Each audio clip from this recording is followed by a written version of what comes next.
10x10 ಆ ಥರ ಒಂದು ಶೆಡ್ನಲ್ಲಿ ಮಾಡಿದ್ದೀನಿ.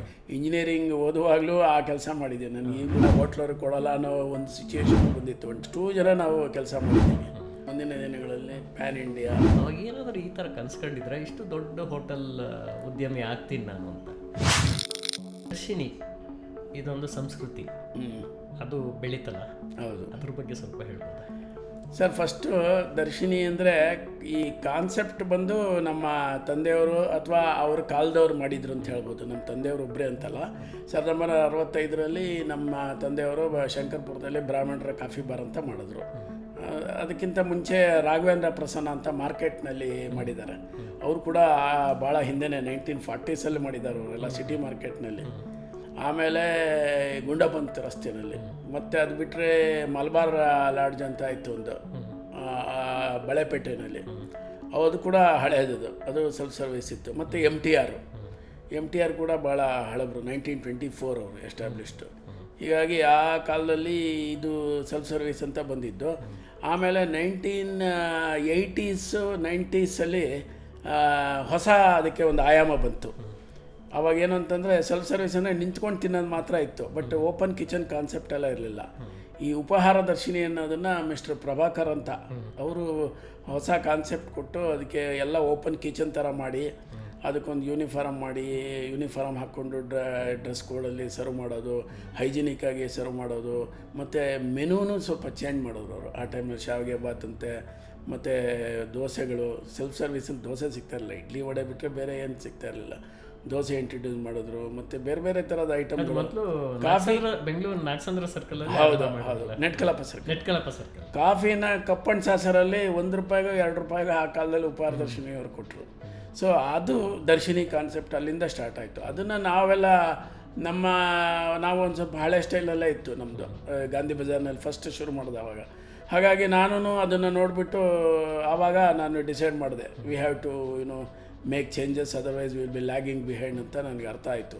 ಸೊ ಇಮಿಡಿಯೇಟ್ಲಿ ನಾನೇನು ಮಾಡಿದೆ, ನನ್ನ ಹೋಟೆಲ್ನ ಬಾಗಿಲಾಕ್ಬಿಟ್ಟು ರೆನೋವೇಟ್ ಮಾಡಿ ಒಂದು 45 ಡೇಸ್ನಲ್ಲಿ ಇಮಿಡಿಯೇಟಾಗಿ ಓಪನ್ ಮಾಡಿ, ಆವಾಗ ಅದಕ್ಕೆ ಹೊಸ ಹೆಸರು ಕೊಡಬೇಕು, ಹಳೆ ಹೆಸರು ಇಟ್ಟಾಗಲ್ಲ ಅಂತ ಫ್ಯಾಮಿಲಿ ನೇಮ್ನ ಅಡಿಗಾಸ್ ಅಂತ ಆವಾಗ ಇಟ್ಬಿಟ್ಟು ಅದನ್ನು ಮಾಡಿದ್ದು. ಇಂಟೀರಿಯರ್ ಡೆಕೋರೇಷನ್ ಎಲ್ಲ ಮಾಡಿ, ಮೆನುಗಳೆಲ್ಲ ಚೇಂಜ್ ಮಾಡಿ ಆವಾಗ ಒಂದು ಮಾಡಿದ್ದು. ಅದು ಇಟ್ ಹ್ಯಾಸ್ ರಿವಾರ್ಡೆಡ್, ತುಂಬ ಚೆನ್ನಾಗಾಯಿತು. ಅದರಿಂದ ಅದೇ ಕಾನ್ಸೆಪ್ಟನ್ನ ಆಮೇಲಿಂದ ಮುಂದುವರ್ಸ್ಕೊಂಡು ಹೋದ್ವಿ. ಆಮೇಲೆ ಅದ್ರ ಜೊತೆಗೆ ಫಾಸ್ಟ್ ಫುಡ್ ಒಂದೇ ಸಾಕಾಗಲ್ಲ, ಮತ್ತು ಸರ್ವಿಸ್ ರೆಸ್ಟೋರೆಂಟು ಜನ ಇಷ್ಟಪಡ್ತಾರೆ ಅನ್ನೋದನ್ನು ಅರ್ಥ ಮಾಡಿಕೊಂಡು ಈ ಎರಡನ್ನೂ ಸೇರಿಸಿ ಮಾಡುವಂಥ ಒಂದು ಬ್ರಾಂಚಸ್ನ ನಾವು ಮಾಡಿದ್ದು. ಬರೀ ಇದೇನೆ ದರ್ಶಿನಿಗಳೇ ಮಾಡಿದ್ದೀನಿ. ಆಮೇಲೆ ಇದರಲ್ಲೂ ಚೆನ್ನಾಗಾಗುತ್ತೆ, ಮತ್ತು ಇದರಲ್ಲಿ ಬೆಟರ್ ರೇಟ್ಸು, ಮತ್ತು ಎಷ್ಟೋ ಜನ ಕಸ್ಟಮರ್ಸು ಸುಸ್ತಾಗಿರ್ತಾರೆ, ನಿಂತ್ಕೊಂಡು ತಿನ್ನೋಕ್ಕಾಗಲ್ಲ. ಸೊ ದೇ ವುಡ್ ಪ್ರಿಫರ್ ಈ ಥರ ಒಂದು ರೆಸ್ಟೋರೆಂಟ್ ಮಾದರಿಯನ್ನು ಇಷ್ಟಪಡ್ತಾರೆ ಅಂತ ತಿಳ್ಕೊಂಡು ಅದನ್ನು ಮಾಡಿ, ಎರಡನ್ನೂ ಇಂಟಿಗ್ರೇಟ್ ಮಾಡಿ ಮಾಡೋವಂಥ ಒಂದು ಡಿಸೈನನ್ನು ಮಾಡಿ ನಾನು ಮಾಡೋಕ್ಕೆ ಶುರು ಮಾಡಿದೆ. ಆ್ಯಂಡ್ ದಟ್ ಆಸ್ ಈಲ್ಡೆಡ್ ಇದು. ಮತ್ತು ಅದರಲ್ಲಿ ಏನಂದರೆ ಬೆಟರ್ ಮಾರ್ಜಿನ್ ಸಿಗುತ್ತೆ, because will be keeping little higher rates. So ಹಾಗಾಗಿ ಅದು ನಮಗೆ ಅದೇ ಮಾಡೆಲ್ನ ನಾನು ಎಲ್ಲ ಕಡೆ ಇಟ್ಕೊಂಡಿರೋದು. ಸರ್, ಅದು ಇಬ್ಬರಿಗೂ ಒಂದು ಅಡ್ವಾಂಟೇಜ್, ಒಂದು ಉದ್ಯಮಿಗಳಿಗೆ, ಹೋಟೆಲ್ ಓನರ್ಗಳಿಗೂ ಒಂದು ಅನುಕೂಲ, ಮತ್ತು ಗ್ರಾಹಕರಿಗೂ ಅನುಕೂಲ. ಇವಾಗ ಮಾಡಿರೋ ಮಾಡಲಲ್ಲಿ ನಾವು ದರ್ಶಿನಿ ಇರುತ್ತೆ, ಅದರಲ್ಲಿ ಜನಸಾಮಾನ್ಯರು ಅವರು ಯಾರಿಗೆ ರೇಟ್ ಕಮ್ಮಿ ಇರುತ್ತೆ, ಪಾಕೆಟ್ ಫ್ರೆಂಡ್ಲಿ ಇರುತ್ತೆ ಅಂಥವ್ರಿಗೆ ನಾವು ಅದನ್ನು ಮಾಡಿದ್ದೀವಿ. ಈ ಕಡೆಗೆ ಲಕ್ಸುರಿ ಬೇಕು, ಸ್ವಲ್ಪ ಕೂತ್ಕೋಬೇಕು, ಏರ್ ಕಂಡೀಷನ್ ವಾತಾವರಣ ಇರಬೇಕು, ಸೈಲೆಂಟ್ ಆಗಿರಬೇಕು, ಕೂತಲ್ಲಿಗೆ ತಂದು ಕೊಡಬೇಕು. ಸೊ ಅದಕ್ಕೆ ನಾವು ಸರ್ವಿಸ್ ವಿಂಗನ್ನು ಮಾಡಿದ್ದೀವಿ. ಸೊ ಹೀಗಾಗಿ ನಾವು ಎಲ್ಲ ಥರ ಗ್ರಾಹಕರನ್ನು ಎಳಿಬೇಕು. ಆಮೇಲೆ ಅಡ್ವಾಂಟೇಜ್ ಆಫ್ ದರ್ಶಿನಿ ಏನು ಅಂತಂದರೆ, ಇದ್ರ ಜೊತೆ ಈ ಮಾಡೆಲ್ನಲ್ಲಿ ನಾವು ಸರ್ವಿಸ್ ವಿಂಗ್ ಜೊತೆಗೆ ದರ್ಶಿನಿ ಹಾಕ್ಕೊಂಡ್ರೆ ನಮಗೆ ಐಟಮ್ ಮೂವ್ಮೆಂಟು ಫಾಸ್ಟ್ ಇರುತ್ತೆ. ಯಾಕೆಂದರೆ ಜಾಸ್ತಿ ಜನ ಗ್ರಾಹಕರು ಬರ್ತಾರೆ, ಐಟಮ್ಗಳು ಬೇಗ ಖಾಲಿ ಆಗ್ತಾ ಇರುತ್ತೆ. ಆವಾಗ ಏನಾಗುತ್ತೆ, ಫ್ರೆಶ್ನೆಸ್ ಕೊಡೋಕ್ಕಾಗುತ್ತೆ, ನಾವು ಕ್ವಾಲಿಟಿ ಇನ್ನೂ ಚೆನ್ನಾಗಿ ಕೊಡೋಕ್ಕಾಗುತ್ತೆ. ಹಾಗಾಗಿ ಇಟ್ ಈಸ್ ಇನೋವೇಟಬಲ್, ಅದು ಇದ್ರೇ ಒಳ್ಳೆಯದು ಅಂತ ನಾವು ಮನಗಂಡು ಅದನ್ನ ಎಲ್ಲ ಕಡೆನೂ ಇದನ್ನೇ ಕಾನ್ಸೆಪ್ಟ್. ದೊಡ್ಡ ಹೋಟೆಲ್ಗಳಲ್ಲೂ ಕೂಡ ಮುಂದ್ಗಡೆ ಅಥವಾ ಪಕ್ಕದಲ್ಲಿ ಚಿಕ್ಕದಾಗಿ ದರ್ಶಿನಿ ಇರುತ್ತೆ, ಅಲ್ಲಿ ಸೆಲ್ಫ್ ಸರ್ವಿಸ್ ಇರುತ್ತೆ. ನೀವು ಅವಾಗ ಸುಮಾರು 20 ದರ್ಶಿನಿ ಟೈಪ್ ಅಡಿಗಾಸ್ನ ಆರಂಭ ಮಾಡಿದೆ. ಇವತ್ತು ಇದೆಯಾ ಅದು, ಅಥವಾ ಅಡಿಗಾಸ್ನ ನಾನು ಆ್ಯಕ್ಚುಲಾಗೆ ನಾನು ಏನು ಮಾಡಿದೆ, 2012ರಲ್ಲಿ ನಮ್ಮ ಒಂದು ಏನಿದೆ ಕ್ವಾಲಿಟಿ ಸರ್ವಿಸು ಇದೆಲ್ಲ ನೋಡಿ ಫಾರಿನ್ ಇನ್ವೆಸ್ಟರ್ಸು ವೆಂಚರ್ ಕ್ಯಾಪಿಟಲಿಸ್ಟ್ ಫಂಡ್ನವರು ಬಂದು ನಮಗೆ ಇನ್ವೆಸ್ಟ್ ಮಾಡಿದ್ರು ನಮ್ಮ ಕಂಪ್ನೀಲಿ. ಸೊ ಆಮೇಲಿಂದ ನಾವೇನು ಮಾಡಿದ್ವಿ, totally 33 branch Adiga silk road, new silk route ಅಂತ, ನ್ಯೂ ಸಿಲ್ಕ್ ರೂಟ್ ಆಮೇಲೆ New York based venture capitalist fund. So ಅವರು ಬಂದು ನಮ್ಮ ಹತ್ರ ಬಂದಾಗ 2012ರಲ್ಲಿ we had about 12 branches of Darshini and another catering unit ಒಂದಿತ್ತು. ಕೇಟ್ರಿಂಗ್ ಯೂನಿಟ್ಟು ಅದು ಸೇರಿ ಅವರು ಜಾಯಿಂಟ್ ಆದಮೇಲೆ we built up to 33 branches ಕರ್ನಾಟಕದಾದ್ಯಂತ ಎಲ್ಲ ಆಯಿತು. ಸೊ ಅದರಲ್ಲಿ ನಾವು ಅದೇ ನೀವು ಹೇಳ್ದಂಗೆ ಅಪ್ ಟು 20 ಬ್ರಾಂಚ್ವರೆಗೂ ದರ್ಶಿನಿ ಇತ್ತು. ಮಿಕ್ಕಿದ್ದೆಲ್ಲ ಸ್ವಲ್ಪ ರೆಸ್ಟೋರೆಂಟ್ಗಳು ನಾವು ಮಾಡಿದ್ವಿ. ಈಗ ಪಾಕಶಾಲೆನೂ ಅದೇ ಥರ ದರ್ಶನಿಗಳಿದೆಯಾ? ಹೌದು ಸರ್, ಇದೆ. ಪಾಕಶಾಲೆಯಲ್ಲಿ ಹೈವೇಗಳಲ್ಲಿ ಸ್ವಲ್ಪ ಇಲ್ಲ. ಹೈವೇಗಳಲ್ಲಿ ಯಾಕೆಂದರೆ ದರ್ಶಿನಿಲಿ ಜನ ಇಷ್ಟಪಡಲ್ಲ, ಯಾಕೆಂದರೆ ಸುಸ್ತಾಗಿರ್ತಾರೆ. ದೇ ಟ್ರಾವೆಲ್ ಎಲ್ಲ ಆಟ, ಅವ್ರಿಗೆ ಬಂದು ಕೂತ್ಕೊಂಡು ರಿಲ್ಯಾಕ್ಸ್ ಮಾಡ್ಕೋಬೇಕು, ಆಮೇಲೆ ಇದಿರಬೇಕು. ಸೊ ದೇ ವುಡ್ ಅವಾಯ್ಡ್ ದರ್ಶಿನಿಯಲ್ಲಿ ಅಷ್ಟು ನಡೆಯೋದಿಲ್ಲ ಹೈವೇಗಳಲ್ಲಿ. ಅದಕ್ಕೆ ನಾವು ಹೈವೇಗಳಲ್ಲಿ ಮಾತ್ರ ದರ್ಶಿನಿ ಇಲ್ಲ. ಸರ್, ಹಾಗೆ ವಾಸುದೇವ ಅಡಿಗ ಅವ್ರಿಗೆ ಅಡುಗೆ ಮಾಡೋಕ್ಕೂ ಬರುತ್ತಾ? ಖಂಡಿತ ಬರಲ್ಲ, ನಾನು ಮಾಡಿಲ್ಲ. ಆದರೆ ನಮಗೆ ಗೊತ್ತಿರೋದು ಹೇಳೋದು, ನಮ್ಮ ತಾಯಿಯವ್ರು ಹೇಳ್ಕೊಟ್ಟಂಗೆ ಕ್ವಾಲಿಟಿ ಬಗ್ಗೆ ನಮಗೆ ಗೊತ್ತು. ತಿಳಿದ ಸುದ್ದಿ ಏನು ಅಂದರೆ, ವಾಸುದೇವ ಅಡಿಗ ಅವರು ಕೂಡ ಪ್ರತಿದಿನ ಎಲ್ಲ ಹೋಟೆಲ್ಗಳಲ್ಲಿ ಎಷ್ಟೆಷ್ಟು ಹೋಟೆಲ್ ಬ್ರಾಂಚ್ಗಳಿಗೆ ಹೋಗೋದು, ಎಲ್ಲನೂ ಟೇಸ್ಟ್ ನೋಡ್ತಾರೆ, ಅವ್ರಿಗೆ ಒಪ್ಪಿಗೆ ಆದರೆ ಅದನ್ನು ಪ್ರಮೋಷನ್ ಮಾಡ್ತಾರೆ ಅಂತಾರೆ. ನಿಜನಾ? ಅದು ಸ್ಟಾರ್ಟಿಂಗ್ ಇತ್ತು sir. Starting when I was in my initial days, ಆವಾಗ ಆ ಥರ ಮಾಡ್ತಾಯಿದ್ವಿ. ಇವಾಗ ಏನು ಮಾಡ್ತೀವಿ, ರ್ಯಾಂಡಮ್ ಸ್ಯಾಂಪ್ಲಿಂಗ್ ಮಾಡ್ತೀನಿ. 7-8 ಬ್ರಾಂಚ್ ವಿಸಿಟ್ ಮಾಡ್ತೀನಿ, ಅಲ್ಲಿ ರ್ಯಾಂಡಮ್ ಸ್ಯಾಂಪ್ಲಿಂಗ್ ಮಾಡ್ತೀವಿ, ಎಲ್ಲ ತಗೊಳ್ಳಲ್ಲ, ನೋಡ್ಬಿಟ್ಟು. ಮತ್ತು ನಾವು ಈಗ ಕ್ವಾಲಿಟಿ ಕಂಟ್ರೋಲ್ ಟೀಮ್ ಅಂತ ಮಾಡಿದ್ದೀವಿ. ಚೆಫ್ಗಳಿದ್ದಾರೆ ಅದರಲ್ಲಿ, ಸ್ಕಿಲ್ಡ್ ಚೆಫ್ಗಳು. ಅವ್ರಿಗೆ ಕ್ವಾಲಿಟಿ ಗೊತ್ತಿರೋದ್ರಿಂದ ಅವ್ರಿಗೆ ಪ್ರೋಗ್ರಾಮ್ ಹಾಕ್ಕೊಟ್ಬಿಟ್ಟಿರ್ತೀವಿ. ಇವತ್ತು ಇಂತಿಂಥ ಬ್ರಾಂಚಸ್ ವಿಸಿಟ್ ಮಾಡಬೇಕು, ಅಲ್ಲಿ ಅದ್ರದ್ದು ಏನಾಗಿದೆ ಅದ್ರ ರಿಪೋರ್ಟ್ ಎಲ್ಲ ಅವರು ಕಳಿಸ್ಕೊಡ್ತಾರೆ ಹೆಡ್ ಆಫೀಸ್ಗೆ. ಈ ವೇಸ್ಟ್ ಮ್ಯಾನೇಜ್ಮೆಂಟ್ ಹೇಗೆ ಅದನ್ನು ನಿರ್ವಹಿಸ್ತೀರಿ ಸರ್? ವೇಸ್ಟ್ ಮ್ಯಾನೇಜ್ಮೆಂಟಲ್ಲಿ ಏನಾಗುತ್ತೆ ಅಂದರೆ, ಇವತ್ತು ನಗರಗಳಲ್ಲಿ ಮತ್ತು ಈವನ್ ಪುರಸಭೆಗಳಲ್ಲಿ ನಡೀತಾ ಇರೋ ಇದರಲ್ಲಿ ವೇಸ್ಟನ್ನು, food waste, dry waste, organic waste ಮತ್ತು ಡ್ರೈ ವೇಸ್ಟು ಈ ಥರನ ಸಪ್ರೇಟ್ ಮಾಡುವಂಥ ಒಂದು ಸಿಸ್ಟಮ್ ಮಾಡಿದ್ದಾರೆ, ಕಂಪಲ್ಸರಿ ಮಾಡಿದ್ದಾರೆ. ಸೊ ಅದು ಒಳ್ಳೆಯದು. ಅದರಿಂದ ಏನಾಗ್ತಾಯಿದೆ, ಸಪ್ರೇಟಾಗಿ ಅದನ್ನು ಸೆಗ್ರಿಗೇಟ್ ಮಾಡಿ ನಾವು ಇಟ್ಟಿರ್ತೀವಿ. ನಗರ ಪಾಲಿಕೆ ವಾಹನಗಳು ಬರ್ತವೆ, ಇಲ್ಲ ಯಾರು ಡೆಸಿಗ್ನೇಟೆಡ್ ಕಾಂಟ್ರಾಕ್ಟರ್ಸ್ ಇರ್ತಾರೆ, ಅದನ್ನೆಲ್ಲ ಲಿಫ್ಟ್ ಮಾಡೋರು, ಅವರು ಒಂದು ಫೀಸ್ ಚಾರ್ಜ್ ಮಾಡ್ತಾರೆ, ನಾವು ಅವ್ರಿಗೆ ಕೊಡ್ತೀವಿ. ಅವರು ತೊಗೊಂಡೋಗಿ ಅದನ್ನು ಬೇರೆ ಕಡೆಗೆ ಅದನ್ನು ಕಾಂಪೋಸ್ಟಿಂಗ್ ಕಸದಲ್ಲಿ ರಸ, ಅದೇ ಮರುಬಳಕೆ ಮಾಡ್ಕೊಳ್ಳೋದು, ಅದನ್ನು ಕೂಡ ಉಪಯೋಗ ಮಾಡಿ. ಆಮೇಲೆ ಪ್ಲಾಸ್ಟಿಕ್ಕನ್ನು ಈಗ ನಮಗೆ ಪಾರ್ಸಲ್ ಮೆಟೀರಿಯಲ್ ಏನಾಗಿದೆ, ಟೇಕ್ ಅವೇಗಳಲ್ಲೆಲ್ಲ ಇದು ಪ್ಲಾಸ್ಟಿಕ್ ಯೂಸ್ ಮಾಡಬಾರ್ದು ಅಂತ ಆಗಿದೆ. ಮತ್ತು single use plastic banned, government of Karnataka ಮತ್ತು ಪೊಲ್ಯೂಷನ್ ಕಂಟ್ರೋಲ್ ಬೋರ್ಡ್ನವರು ಅದನ್ನು ಬ್ಯಾನ್ ಮಾಡಿದ್ದಾರೆ. ಹೋಟೆಲ್ ಇಂಡಸ್ಟ್ರಿಗಳಲ್ಲಿ ನಾವು ಬಟ್ಟೆ ಬ್ಯಾಗುಗಳೆಲ್ಲ ಕೊಡ್ತಾಯಿದ್ದೀವಿ. ಮತ್ತು ಪ್ಯಾಕಿಂಗ್ ಮೆಟೀರಿಯಲ್ ಕೂಡ ಅಷ್ಟೇ, ಪೇಪರ್ ಬಾಕ್ಸು ಮತ್ತು ಈ ಕೇನ್ ಬರುತ್ತಲ್ಲ ಇವಾಗ ಕಬ್ಬಿಂದು ಸಿಪ್ಪೆ, ಅದರಲ್ಲಿ ಮಾಡಿರುವಂಥದ್ದು ಇದನ್ನು ಯೂಸ್ ಮಾಡ್ತಾಯಿದ್ದೀವಿ. ಪ್ಲಾಸ್ಟಿಕ್ ಕಂಟೈನರ್ಸು ಕೆಲವು ಕಡೆ ಈ ಕರಿ ಮತ್ತು ಸಾಂಬಾರಿಗೆ ಮಾತ್ರ ಇವಾಗ ನಾವು ಸ್ಪೆಷಲ್ ಪರ್ಮಿಷನ್ ತಗೊಂಡು BBMPಯಿಂದ, ಅದು ಫುಡ್ ಗ್ರೇಡ್, ಅದನ್ನು ನಾವು ಮಲ್ಟಿಪಲ್ ಟೈಮ್ಸ್ ಯೂಸ್ ಮಾಡ್ಬೋದು. ಆ ಥರದ್ದನ್ನು ನಾವು ಹಾಕ್ತಾಯಿದ್ದೀವಿ. ಸೊ 90% 95% ಇವಾಗ ಇದನ್ನೆಲ್ಲ ಅವಾಯ್ಡ್ ಆಗ್ತಾಯಿದೆ. ನೇಚರ್ ಫ್ರೆಂಡ್ಲಿ ಇದೆ. ಹಾಗಾಗಿ ಅದ್ರ ಬಗ್ಗೆ ಹೋಟೆಲಿಯರ್ಸು ತುಂಬ ಕಾಳಜಿ ವಹಿಸ್ತಾ ಇದ್ದೀವಿ. ನಮ್ಮ ಸಂಸ್ಥೆಯಲ್ಲಿ ಕೂಡ ಅದ್ರ ಬಗ್ಗೆ ನಾವು ಟಾಪ್ ಪ್ರಯಾರಿಟಿ ಇಟ್ಕೊಂಡಿದ್ದೀವಿ ಸರ್. ಹಾಗೆ ಈ ಹೊಸದಾಗಿ ಬರುವಂಥ ಇವತ್ತಿನ ಯೂತ್ಸ್ಗೆ ಈ ಹೋಟೆಲ್ ಉದ್ಯಮ ನಾನು ಸ್ಟಾರ್ಟ್ ಮಾಡಬೇಕು ಅನ್ನೋರಿಗೆ ಏನು ನೀವು ಕಿವಿ ಮಾತು ಹೇಳ್ತೀರಾ?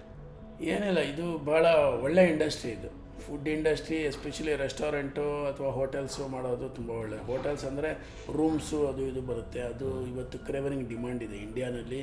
ಟೂರಿಸಮ್ ಇಂಡಸ್ಟ್ರಿ ಬೆಳೀತಾ ಇರೋದ್ರಿಂದ ಇನ್ನೂ ಸಾಕಷ್ಟು ಶಾರ್ಟೇಜ್ ಆಫ್ ರೂಮ್ಸ್ ಇದೆ. ಸೊ ಹೋಟೆಲ್ಸ್ ಮಾಡಿದ್ರೆ ನಿಮಗೆ ಅಡ್ವಾಂಟೇಜ್ ಇದೆ. ಆದರೆ ಏನು ಅಂತಂದರೆ ಇವತ್ತು ಕಾಸ್ಟ್ ತುಂಬ ಜಾಸ್ತಿ ಇದೆ. ಹೊಸದಾಗಿ ಮಾಡಿದ್ರೆ ಕಾಸ್ಟು ಜಾಸ್ತಿ ಆಗುತ್ತೆ. ಆವಾಗ ರಿಟರ್ನ್ಸು ವರ್ಸಸ್ ಇನ್ವೆಸ್ಟ್ಮೆಂಟು ಕ್ಯಾಲ್ಕುಲೇಟ್ ಮಾಡಿಕೊಂಡು ಹುಷಾರಾಗಿ ಮಾಡಬೇಕಾಗತ್ತೆ. ಮತ್ತು ಮಾರ್ಕೆಟಿಂಗ್ ಮಾಡಬೇಕು. ಅದು ನಿಮ್ಮ ಹತ್ರ ಪ್ರಾಡಕ್ಟ್ ಇದ್ದರೂ ಅದು ಹೋಗಬೇಕಾದ್ರೆ ರಿಗರಸ್ ಮಾರ್ಕೆಟಿಂಗ್ ರಿಕ್ವೈರ್ಡ್, ಆವಾಗ ಸಕ್ಸಸ್ ಆಗೋದು ಇರುತ್ತೆ. ರೆಸ್ಟೋರೆಂಟ್ಗಳಲ್ಲಿ ಇವತ್ತು ಮಾಡಿದ್ರೆ ಈ ಇನ್ಸ್ಟೆಂಟ್ ಕ್ಯಾಶ್ ಬಿಸ್ನೆಸ್ ಇದು. ಬೇರೆಯವ್ರ ಥರ ಸಾಲ ಕೊಡಬೇಕಾಗಿಲ್ಲ, ಇನ್ನೊಂದಿಲ್ಲ. ಸೊ ಆ ಅಡ್ವಾಂಟೇಜ್ ಇದೆ. ಆದರೆ ಡಿಸಡ್ವಾಂಟೇಜು ಅದೇ ಗೆಟಿಂಗ್ ಸ್ಟಾಫು ಇದೆಲ್ಲ, ಮತ್ತು ಇದು ಕಾಂಪಿಟೇಷನ್ ಸಿವಿಯರ್ ಆಗಿರೋದ್ರಿಂದ ಸ್ವಲ್ಪ ಕಷ್ಟ. ಹಾಗಾಗಿ ಅವರು ಒಂದು ಕಡೆಗೆ ಕೆಲಸ ಮಾಡಿ ಈ ಅನುಭವನೆಲ್ಲ ತಗೊಂಡು ಆಮೇಲೆ ಈ ಲೈನ್ಗೆ ಇಳಿದ್ರೆ ಅವರು ಸಕ್ಸಸ್ ಆಗ್ತಾರೆ. ಬೇಕಾದಷ್ಟು ಇವಾಗ ಹೊಸದಾಗೆ ಬಂದು ಹೊಸದಾಗಿ ಸಕ್ಸಸ್ ಮಾಡೋರಿದ್ದಾರೆ. ಮತ್ತು ಮುಂಚಿನ ಥರ ಇವಾಗ ಕಷ್ಟ ಇಲ್ಲ ಬಿಸ್ನೆಸ್ ಸಕ್ಸಸ್ ಮಾಡೋಕ್ಕೆ. ಇವತ್ತು ಆನ್ಲೈನಲ್ಲಿ ಎಷ್ಟೊಂದು ಜನ ಬಿಸ್ನೆಸ್ ಮಾಡಿ ಹೊಸ ಹೊಸ ಇದು ಪ್ರಾಡಕ್ಟ್ಗಳನ್ನ ತುಂಬ ಚೆನ್ನಾಗಿ ಸೇಲ್ ಮಾಡ್ತಾರೆ, ಒಳ್ಳೆ ಪ್ರಾಡಕ್ಟ್ ಮಾಡ್ತಾರೆ. ಅದು ಬುದ್ಧಿವಂತಿಕೆ, ಆ ಒಂದು ಇನ್ಸ್ಟಿಂಕ್ಟ್ ಇದ್ದರೆ ಡೆಫಿನೆಟಾಗಿ ಇವತ್ತು ಈವನ್ ಫುಡ್ ಇಂಡಸ್ಟ್ರಿನಲ್ಲಿ if they come out with a unique product, ಯಾವುದೋ ಒಂದು 2-3 ಐಟಮ್ಸ್ ಸಾಕು ಚೆನ್ನಾಗಿ ಮಾಡಿದ್ರೆ ಅವರು ಅದನ್ನು ಮಾರ್ಕೆಟ್ ಮಾಡಿ, ಆನ್ಲೈನಲ್ಲಿ ಮಾರ್ಕೆಟ್ ಮಾಡಿ ಒಳ್ಳೆ ಬಿಸ್ನೆಸ್ ಮಾಡೋಕ್ಕೆ ಮುಂಚಿನಗಿಂತ ಇವತ್ತು ಬೆಟರ್ ಅಟ್ಮಾಸ್ಫಿಯರ್ ಇದೆ ಅಂತ ನಾನು ಹೇಳ್ತೀನಿ. ಹಾಗಾಗಿ ಅವರೇನು ಧೈರ್ಯ ಹೆದರೋದೇನು ಅಗತ್ಯ ಇಲ್ಲ, ಧೈರ್ಯವಾಗಿ ಮುನ್ನುಗ್ಗಬೇಕು. ಆದರೆ ಪ್ರಾಪರ್ ಅನಾಲಿಸಿಸ್ ಮಾಡಿಕೊಂಡು ಅದನ್ನು ಅರ್ಥ ಮಾಡಿಕೊಂಡು ಅನುಭವ ತಗೊಂಡು ಯಾವ್ದು ಮಾಡಿದ್ರೆ ಮಾರ್ಕೆಟ್ ಸರ್ವೆ ಮಾಡಿಕೊಂಡು ಅವರು ಈ ಲೈನಿಗೆ ಬಂದರೆ 100% ಸಕ್ಸಸ್ ಆಗ್ತಾರೆ. ಮತ್ತು ಹೊಸ ಹೊಸ ಲೇಔಟ್ಗಳು ಬರ್ತಾಯಿದೆ, ಹೊಸ ಹೊಸ ಏರಿಯಾಗಳಿಗೆ. ಎಷ್ಟೊಂದು ಕಡೆ ಫುಡ್ ಹೋಟೆಲ್ ರೆಸ್ಟೋರೆಂಟ್ಗಳೇ ಇಲ್ಲ, ಅಂಥ ಜಾಗಕ್ಕೆ ಹೋಗಿ ಮಾಡಬೇಕು. ಇರೋ ಜಾಗದಲ್ಲೇ ಬಂದು ಮಾಡಿ ಒದ್ದಾಡಬಾರ್ದು. ಎಲ್ಲಿ ಇದಿದೆ Tier 2 ಸಿಟೀಸ್, Tier 3 ಸಿಟೀಸ್ ಎಲ್ಲ ಇದೆ ಇವತ್ತು, ಅಲ್ಲಿ ಕೂಡ ಚೆನ್ನಾಗಿ ಆಗ್ತಾಯಿದೆ ಬಿಸ್ನೆಸ್ಸು. ಅಲ್ಲೆಲ್ಲ ಹೋಗಿ ಅವರು ತಮ್ಮ ಲಕ್ನ ಟ್ರೈ ಮಾಡ್ಬೋದು ಅಂತ ನಾನು ಅಡ್ವೈಸ್ ಮಾಡ್ತೇನೆ. ನಿಮ್ಮ ಪತ್ನಿಯವರ ಪಾತ್ರ? ನಮ್ಮ ಪತ್ನಿಯವರು ಏನು ಹೇಳಬೇಕು ಅಂದರೆ ನನ್ನ ಹೆಂಡತಿ ಮತ್ತು ನನ್ನ ಮಕ್ಕಳು, ಅವ್ರನ್ನ ನಾನು ನೆನೆಸ್ಕೊಬೇಕು. ಯಾಕೆಂತಂದರೆ ನಾನೊಂದು ಈ 25 ವರ್ಷ ನಾನು ಫ್ಯಾಮಿಲಿ ಬಗ್ಗೆ ಅಷ್ಟು ಗಮನನೇ ಕೊಟ್ಟಿಲ್ಲ. ಬೆಳಗ್ಗೆ ಬೇಗ ಎದ್ದು ಹೊರಟ್ಬಿಡ್ತಿದ್ದೆ ಮನೆಗೆ, ಅವರೆಲ್ಲ ಇನ್ನೂ ಮಲಗಿರೋರು. 5:30-6 ಗಂಟೆಗೆ ನಾನು ಹೊರಟ್ಬಿಡುವೆ ಮನೆಗೆ. ಇನಿಷಿಯಲ್ ಡೇಸ್ನಲ್ಲಿ ಇನ್ನೂ ಬೇಗ ಹೋಗ್ತಾಯಿದ್ದೆ, ಈಗ ಸ್ವಲ್ಪ ಅದೇ ಹೇಳೋದಲ್ಲ ಲೇಟ್ ಅಂತ. ಮತ್ತು ರಾತ್ರಿ ಬರುವಾಗ 11 ಗಂಟೆ 11:15 ಆಗ್ಬಿಡೋದು, ಅಷ್ಟೊತ್ತಿಗೆ ಅವ್ರು ಮಲಗಿರ್ತಿದ್ರು. ಹಾಗಾಗಿ ಅವ್ರು ಬೆಳೆದಿದ್ದು ಕೂಡ ನಂಗೆ ಗೊತ್ತಾಗಲಿಲ್ಲ. ಆ ಥರ ನಾನು I was detached from family. ಏನೋ ಒಂದು ಸಾಧನೆ ಮಾಡುವಾಗ ಈ ಥರ ಇರುತ್ತೆ ಅಂತ. ಸೊ ಇದನ್ನೆಲ್ಲ ಅವರು ಎಂಡ್ಯೂರ್ ಮಾಡ್ಕೊಂಡು ನನ್ನನ್ನು ಇವತ್ತಿಗೂ ಸಂತೋಷವಾಗಿ ಮಾತಾಡಿಸ್ತಾರೆ. ಮತ್ತು ಈಗ ನಾನು ಸ್ವಲ್ಪ ರಿಲ್ಯಾಕ್ಸ್ಡ್ ಇದ್ದೀನಿ compared to, because we have made ಇದು ಒಂದು ಕಾರ್ಪೊರೇಟ್ ಆಫೀಸ್ ಎಲ್ಲ ಮಾಡಿ ಜನಗಳಿಗೆಲ್ಲ ನಾನು ಜವಾಬ್ದಾರಿ ವಹಿಸಿ ನಾನು ಸ್ವಲ್ಪ ರಿಲ್ಯಾಕ್ಸಲ್ಲಿದ್ದೀನಿ. ಹಾಗಾಗಿ ಅವ್ರ ಜೊತೆಗೆ ನಾನು I can spend more time. ಹಾಗಾಗಿ ಅವರು ಏನು ನನಗೆ ಸಹಕಾರ ಕೊಟ್ಟಿದ್ದಾರೆ ಅದನ್ನು ನಾನು ಸ್ಮರಿಸ್ಕೊಳ್ಳೇಬೇಕು. ಹಾಗೆ ನಿಮ್ಮ ಮಕ್ಕಳು ನಿಮ್ಮ ಈ ಉದ್ಯಮದ ಜೊತೆಲಿ ಕೈ ಜೋಡಿಸಿ ಇದನ್ನು ಮುಂದುವರಿಸ್ಕೊಂಡು ಹೋಗೋರು? ನಾನು ಅದಕ್ಕೋಸ್ಕರ ಅಂತಲೇ ಒಬ್ಬಳಿಗೆ ಹೋಟೆಲ್ ಮ್ಯಾನೇಜ್ಮೆಂಟ್ ಓದಿಸಿದೆ, ಒಬ್ಬಳು ದೊಡ್ಡ ಮಗಳಿಗೆ ವೈಷ್ಣವಿ ಅಂತ. ಅವಳು ಇವತ್ತು ಮ್ಯೂಸಿಕ್ ಕೋರ್ಸ್ ಏನೋ ಇಂಟ್ರೆಸ್ಟ್ ಆಗಿ ಅವಳು ಬಾಂಬೆನಲ್ಲಿ ಅದ್ರ ಬಗ್ಗೆನೇ ಕೆಲಸ ಮಾಡ್ತಾಯಿದ್ದಾಳೆ. ಇನ್ನೊಬ್ಬಳು ವೈಜಯಂತಿ ಅಂತ, ಅವಳು ಇವತ್ತು ಟೂರಿಸಮ್ ಮ್ಯಾನೇಜ್ಮೆಂಟ್ ಮಾಡ್ಕೊಂಡ್ಬಂದು ಅವಳು ನನ್ನ ಜೊತೆಗಿದ್ದಾಳೆ. She is looking into marketing. ನಮ್ಮ ಕಂಪ್ನಿಯಲ್ಲಿ ಮಾರ್ಕೆಟಿಂಗ್ ಎಲ್ಲ ಇಂಡಿಪೆಂಡೆಂಟಾಗಿ ನೋಡ್ತಾ ಇದ್ದಾಳೆ. ಟೂರಿಸಮ್ಮು ಮತ್ತು ಹೋಟೆಲ್ ಉದ್ಯಮ ಒಂದಕ್ಕೊಂದಕ್ಕೆ ಸಂಬಂಧ, ತುಂಬ ಹತ್ತಿರದ ಸಂಬಂಧ ಇದೆ. ಹೌದು, ಅದರಲ್ಲಿ ಮುಂದುವರಿಯೋದಕ್ಕೆ ತುಂಬ ಅವಕಾಶಗಳು ತುಂಬ ಚೆನ್ನಾಗಿದೆ. ಇದು ಇಂಡಿಯಾ ಅಂತೂ ಒಳ್ಳೆ ಎನ್ಕರೇಜ್ಮೆಂಟ್ ಇದೆ. ಮತ್ತು ಸೆಂಟ್ರಲ್ ಗೌರ್ಮೆಂಟು ಮತ್ತು ಸ್ಟೇಟ್ ಗೌರ್ಮೆಂಟು ಈ ಟೂರಿಸಮ್ ಡಿಪಾರ್ಟ್ಮೆಂಟಿಂದ ತುಂಬ ಥರ ಎನ್ಕರೇಜ್ಮೆಂಟ್ ಇದೆ, ಉತ್ತೇಜನ ಭಾಳ ಚೆನ್ನಾಗಿದೆ. ಅದನ್ನು ಉಪಯೋಗಿಸ್ಕೊಬೇಕು ಅಷ್ಟೇ ಜನಗಳು. ಸರ್, ನಾರಾಯಣ್ ನೇತೃತ್ವದ ಜಸ್ಟ್ ವೈಸ್ ಸ್ಟಾಕ್ಸ್ ಬಗ್ಗೆ ನಿಮ್ಮ ಅಭಿಪ್ರಾಯ? ವೈಸ್ ಸ್ಟಾಕ್ಸು ಇದು ಮುಂಚೆ ನನಗೆ ಗೊತ್ತಿರೋ ಪ್ರಕಾರ ಬರೀ ಮೆಡಿಕಲ್ದು ಇದ್ರದ್ದು ಮಾತ್ರ ಇತ್ತು. ಇತ್ತೀಚಿನ ದಿನಗಳಲ್ಲಿ ಈ ಥರ ಎಲ್ಲ ಸಮಾಜದ ಬೇರೆ ಬೇರೆ ಥರದ ಆಯಾಮಗಳಲ್ಲಿ ಇರೋರನ್ನ ಅವ್ರನ್ನ ಒಂದು ಇಂಟರ್ವ್ಯೂ ಮಾಡುವಂಥದ್ದು, ಇದನ್ನು ಜನಗಳಿಗೆ ಸಾರ್ವಜನಿಕರಿಗೆ ಪರಿಚಯ ಮಾಡಿಸುವಂಥ ಒಂದು ಕೆಲಸ ಮಾಡ್ತಾಯಿದ್ದಾರೆ. ಇದು ಶ್ಲಾಘನೀಯ. ಇದು ಹೀಗೆ ಮುಂದುವರಿಲಿ. ಆಲ್ ದ ಬೆಸ್ಟ್ ಅಂತ ನಾನು ವಿಶ್ ಮಾಡ್ತೀನಿ. ಸರ್, ಇದುವರೆಗೆ ನಾರಾಯಣ್ ನೇತ್ರಾಲಯ ತನಕ ಬಂದು ನಮ್ಮ ಜಸ್ಟ್ ವೈಸ್ ಟಾಕ್ಸ್ನಲ್ಲಿ ನಮ್ಮ ಜೊತೆ ನಿಮ್ಮ ಅನುಭವವನ್ನು ಹಂಚಿಕೊಂಡ್ರಿ. ಹಾಗಾಗಿ ನಮ್ಮೆಲ್ಲ ಆತ್ಮೀಯರ ಪರವಾಗಿ ನಿಮಗೆ ಹೃತ್ಪೂರ್ವಕ ಧನ್ಯವಾದಗಳು. ನಮಸ್ಕಾರ.